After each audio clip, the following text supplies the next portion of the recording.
Have you ever wished someone could take the stress and guesswork out of budgeting? That's exactly what the FaithFi app was built for. FaithFi uses your real spending history to build a personalized plan from day one. And as you categorize transactions, it learns your patterns, automatically simplifying future budgeting so you spend less time managing and more time living. But the FaithFi app doesn't stop with the numbers. Each daily, weekly, and monthly rhythm invites you to engage Scripture, reflect on God's provision, and connect your financial decisions with your faith. And because FaithFi integrates articles, studies, devotionals, podcasts, and community support, you're never walking this journey alone. Try FaithFi Pro free for 30 days. And for a limited time, get 25% off a pro subscription at faithfi.com/app.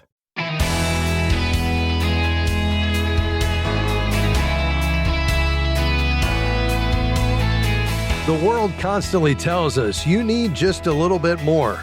But what if real peace isn't found in having more, but in learning to need less? Hi, I'm Rob West. What comes to mind when you hear the word wealth? For some, it means freedom. For others, it brings anxiety and pressure. Today, Jeff Manion joins us to explore how we can cultivate contentment in a culture that always craves more. And then it's on to your calls at 800-525-7000. That's 800-525-7000. This is Faith and Finance, biblical wisdom for your financial journey. Well, Jeff Manion is the teaching pastor of Ada Bible Church in Grand Rapids, Michigan, and the author of an article in the latest issue of our Faithful Steward magazine titled Discovering the Power of Contentment. And that's our focus today. Jeff, we are so glad to have you back with us. Rob, it's such a joy to be with you today. Thanks for making the time. Jeff, in the article, you write that wealth confuses me. I want to start there. Why do you think that's an important place to start this conversation in your writing? Oh, my goodness, Rob, it's just such a moving target. Yeah. I mean, Chris and I started out in ministry when we were 21, tiny little church of 25 people. And by the way, if you're looking for a fast track to financial freedom, do not take a church of 25 people that refuses to get off the ground. I mean, Ada Bible Church is sizable today, but it took 7 years to get up to 100 people consistently. Wow. And so we lived simply out of necessity. Yeah. I mean, it was just always barely enough. But fast forward the tape, decades, and the church is now sizable. We did so many of the right things, set up an emergency fund, studiously avoided debt. And yet, still, I wrestle with this issue of contentment and sufficiency. And you would think, now that we're out of those days of shortage, dude, you must have nailed it. And I'm going, it is an ongoing struggle. Learning contentment in financial status of sufficiency is radically different than learning contentment in a season of shortage. Yeah, but the common denominator for both is learning, and we can learn in different environments. And one of those environments you learned in, you called the desert classroom. Share that with our listeners. Yeah, and the desert classroom, it refers to the Israelites. They were enslaved for generations in Egypt, right? And then under the leadership of Moses, they go out into the desert, and they have this 40-year detour in the desert. And that's where God provided for them every day with this food substance called manna, and basically kept them alive in the desert. But Rob, then there's this fascinating, for me, chilling and jarring conversation that takes place just when they're ready to leave the desert. And it's like Deuteronomy chapter 8. It's like, when you get into the land of promise, the promised land, which was often called the land flowing with milk and honey. Right. They're going to trade in the desert for rushing streams and growing grain and flourishing grapevines and pomegranates and figs. And there's this warning, don't forget the Lord your God who brought you out of Egypt. Yes. And you think, well, it would be automatic that their hearts would be drawn to worship once they get into this season of sufficiency. My friend, it's not. And it's like, you're going to get into the land of promise. You're going to get into a nice house. Your flocks and herds are going to increase. And you're going to say, I think I did this. Yes. My strength did this for me. And it's like, do not forget the Lord your God. He is the one who even gives you the ability to grow wealth. And so again, that's part of the wealth confuses me thing. And just the shifting target is that when a financial status stabilizes, you've done the right things, debt's paid off, the student loans are gone, maybe paying off your mortgage, given consistently to retirement fund is kind of like, okay, right there. That is a dangerous moment. And you need to just double down on the journey of trust. And just remember, I know where my stuff comes from. Yes. Wow, that is so powerful. Yeah, I'm thinking about those Israelites about to face their most significant challenge, prosperity. What is it about prosperity that makes it so difficult for us to understand the source of it and to navigate it? Well, we're talking today with Jeff Manion about contentment. It's a learned behavior, and we're going to try to help you with some of that learning today. Jeff is teaching pastor of Ada Bible Church in Grand Rapids, Michigan. The article is titled Discovering the Power of Contentment in the latest issue of our Faithful Steward magazine. We'll continue to unpack it just around the corner, and then your questions at 800-525-7000. Don't go anywhere. We'll be right back.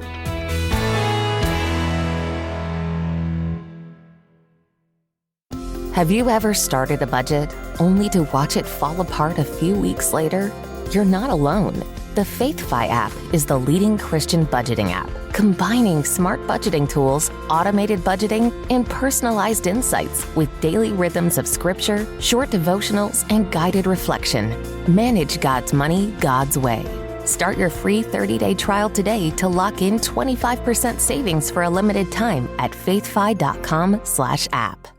We are grateful for support from Movement Mortgage, who provides residential home loans and reverse mortgage options in all 50 states. Guided by a mission to love and value people, Movement seeks to help individuals and families make informed financial decisions, from buying a home to planning for retirement. More information is available at faithfi.com/movement. Movement Mortgage LLC supports equal housing opportunity. NMLS number 39179. For licensing information, visit nmlsconsumeraccess.org. Today we're talking about finding contentment in every season of life. This is Faith and Finance. I'm Rob West. Joining me today is Jeff Manion, teaching pastor of Ada Bible Church in Grand Rapids, Michigan. Jeff wrote an incredible article for the latest issue of our Faithful Steward magazine titled Discovering the Power of Contentment. Jeff, before the break, you were talking about what that looks like and the journey of learning that and drawing from Scripture and the Israelites. And as you know in the article, you also share about your personal journey of decluttering. Oh, man. I'm sure that's a topic that resonates with a lot of our listening audience. Why was that season so impactful for you, and what did you learn?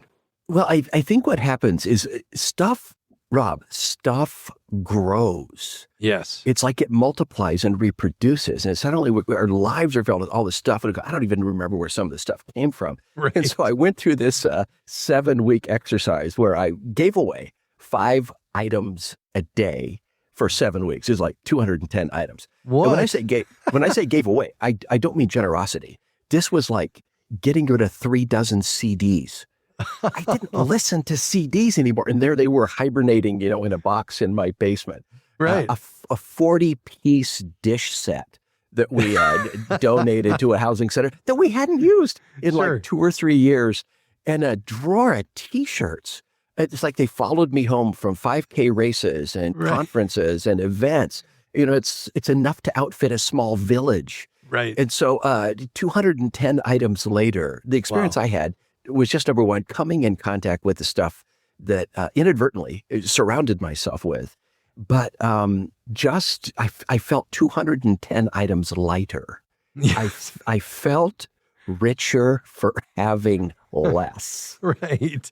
We can all resonate with that, and there's all plenty for us to declutter. So that's a great reminder. All right, Jeff, let's begin to dive into this idea of contentment a little deeper. I know in the article you reference Paul's words to Timothy, godliness with contentment is great gain.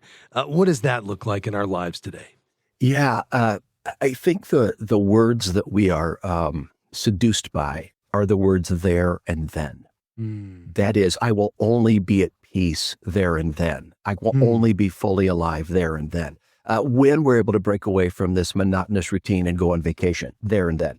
Yes. When we're able to get out of this apartment and get into a house, when we're able to renovate this outdated kitchen and get into, a different kitchen there and then, that's where life is. That's where we can be fully alive. And I think contentment, Rob, is learning to be fully alive to God, fully alive to the people around us here and now, not there and then. I think a critical word is before.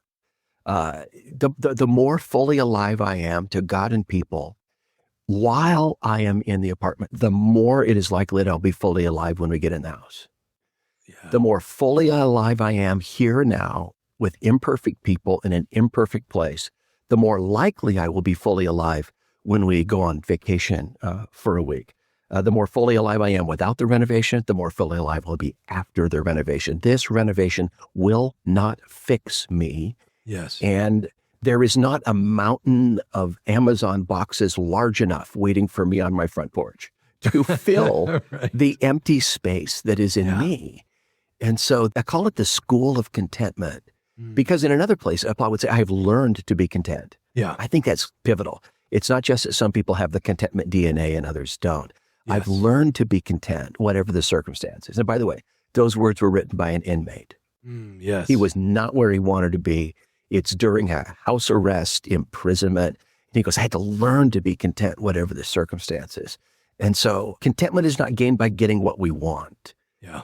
Contentment, we arrive at contentment through having this joy and peace and being alive, even when we don't get what we want. And I think it positions us to have extreme joy if the day comes and when the day comes when we do get what we want. I think it's a powerful, powerful force. It sure is. Boy, we could finish right there. And we've learned everything we need here and now, not there and then. But we're going to keep going. Jeff, let's talk about the comparison trap. You talk about comparison as a major barrier to contentment. Why is comparison in particular so spiritually damaging? And why do you think we struggle with it so much? Yeah. Teddy Roosevelt, I don't know if he actually said it, but he's credited as saying comparison is a thief of joy. And so I don't know whether Teddy Roosevelt said it, but I believe it's true because, Rob, there's always someone with a bigger boat. Yes. A better landscaped yard. That's right. A longer 5-star vacation. And what comparison does is it causes my heart to focus on what is being withheld rather than focusing on the blessings that are bombarding my life day after day after day. And by the way, if this was a problem 30 years ago, multiply that by 10 now. That's right. Because of social media. Yes. Because I'm no longer comparing my life to somebody else's life. I'm comparing my life to somebody else's image crafting. Yes. And so not my reality to their reality, but my reality to my impression of their reality. And it can shrivel the heart and it can kill generosity. Because generosity comes from this sense of abundance. Yes. That I am given much. Abundance meaning more than enough. I have more than enough. That's the fountain from which generosity flows. And so when I am looking around at my life and I go, not enough, not enough, not enough, it will cripple generosity and it will cripple joy. Oh, so good. Let's go there next because you're right. Giving, we say, often breaks money's grip over our lives and over our hearts. Why is that so powerful? Well, it's interesting. That famous passage, it's my key passage on how to deal with my wealth in an appropriate way. 1 Timothy, where Paul writes to the younger pastor, command those who are rich in this present world not to be arrogant or to put their hope in wealth. Which is so uncertain, but to put their hope in God, who richly provides us with everything for our enjoyment. And then Rob, right after that, command them to do good, to be rich in good deeds, to be generous and willing to give. Yes. And I think that be generous and willing to give, what Paul is pointing at there is that when we open our hands, it is a reflection of the generosity of God, the God who was generous first in creation and in Christ. And as we begin to reflect his generosity, wealth can begin to lose its stranglehold as the source of joy and identity in my life. Wow. Well, Jeff, no doubt we want this for ourselves. We also want this for our kids. We have just a minute left. How do we begin to pass this down, this deeper legacy of living a truly satisfied life? I thought this was important as a dad, and now we have, 5 grandchildren now. Yeah. And I think it's what's caught. Values are caught. And I just hope that my children and grandchildren observe that Chris and I, that our greatest joy is not new and better stuff. Yeah. That's right. just a story too small. Yeah. And I hope they can see the source of the lives of generosity that we pursue. And that is that it just imitates the generosity of God for us. When we are generous, it's like it's reflecting the DNA of Christ that's been implanted within us. Oh, Jeff, man, incredible stuff. Listen, folks, if you want to read Jeff's article in the latest issue of our Faithful Steward magazine, consider becoming a FaithFi partner at faithfi.com/give to receive your copy each quarter directly to your mailbox. My friend, it's truly been a pleasure. So grateful, Rob, for these moments. That's Pastor Jeff Manion. The article is called Discovering the Power of Contentment in the latest issue of our Faithful Steward magazine. Just visit faithfi.com/give to learn more about becoming a FaithFi partner. Back with your calls right after this.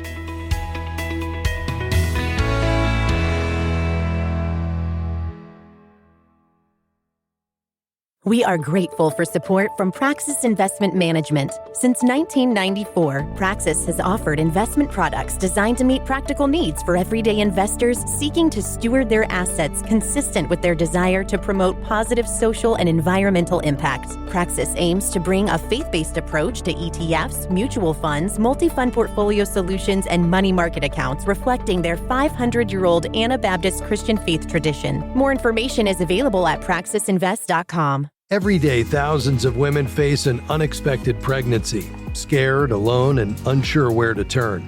FaithFi is partnering with Preborn and you to bring the hope of Jesus to these mothers through free ultrasounds at pregnancy centers across America. When a mother sees her baby's heartbeat, everything changes. Your gift of just $28 saves a life and shares the love of Christ. Give today at faithfi.com/preborn. That's faithfi.com/preborn.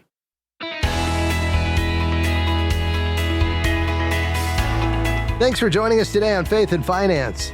All right, let's tackle some questions today. We've got the lines open, 800-525-7000. Milton is in Texas. Go ahead, sir. Yes, sir. I have a question about the FaithFi promotion that we've been hearing about on your program. Okay. When I check online, it says the promotion is up to $400 for that money market account. And do you have any details on that? Because for whatever reason, not able to find it on their website.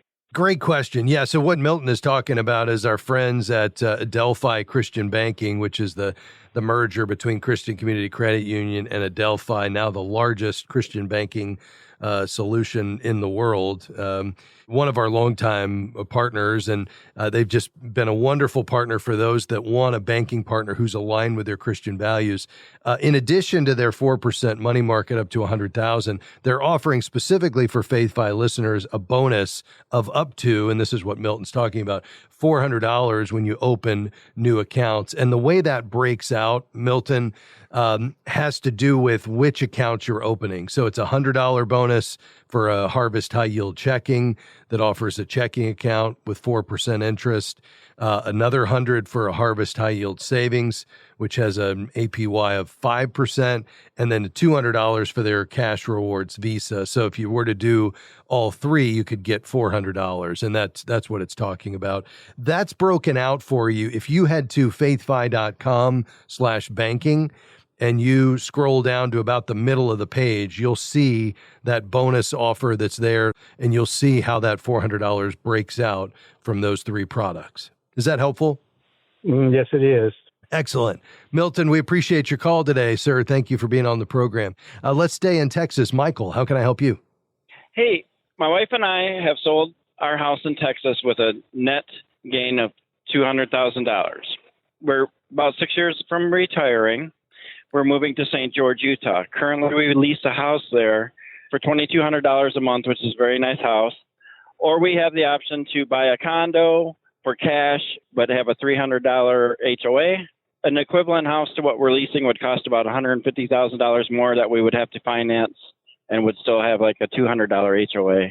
And I'm just wondering, should we just pay cash for something at this point and just have a small HOA and the property taxes. But I'm sure it's a simple answer, but it keeps going around in my head.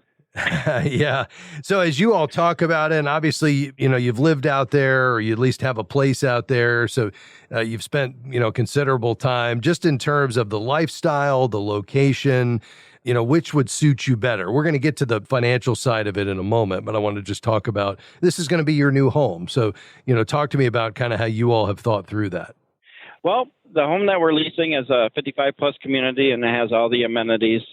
And also the condo has that, but that's just not as elaborate as the one that we're leasing, I guess I would say. Yeah. And she's comfortable with any one of them. And my idea is just to be as close to debt-free as possible on the housing. I'm feeling if I have to finance the house, then we're paying everything plus interest, correct? Yeah, exactly. And I think that's the key. What you just said there a moment ago is that, your goal is to be debt free. You're 6 years out from retirement. And so if you wanted to start with that goal in mind, avoiding that new mortgage is going to be wise, because you're going to probably struggle unless you have the ability to really accelerate that payoff by limiting your lifestyle over these remaining 6 years of working. You're probably going to have a mortgage when you get there. In terms of the lease with the nice amenities, that gives you maximum flexibility, no maintenance, repairs, surprise costs. The downside is the rent's likely going to keep increasing. You're not building any equity. And so, that would be best for a short-term transition. I would say buying the condo allows you to be fully debt-free, gives you stable housing costs going into retirement. You've got the amenities, no landlord risk. You've got the HOA fees that could rise, and condo values tend to grow a little bit slower. I think the key question is, are we sure this is where we want to stay long-term? If no, then definitely continue to lease. If yes, then I think buying that condo in cash is very compelling, given your wife is good with all three options, you're enjoying the amenities of this, or at least what you're seeing there for the condo, and you have this goal of being debt-free, which this allows you to do that.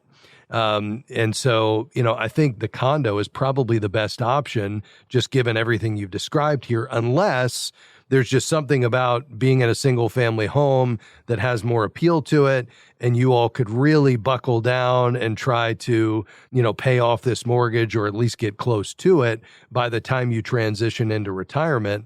But you may find that A, we just don't want to take on that debt, or B, we're giving up some of the amenities that we would enjoy by being in one of these other communities. And if so, I think everything points to the condo, as long as you're confident this is where you want to be long term.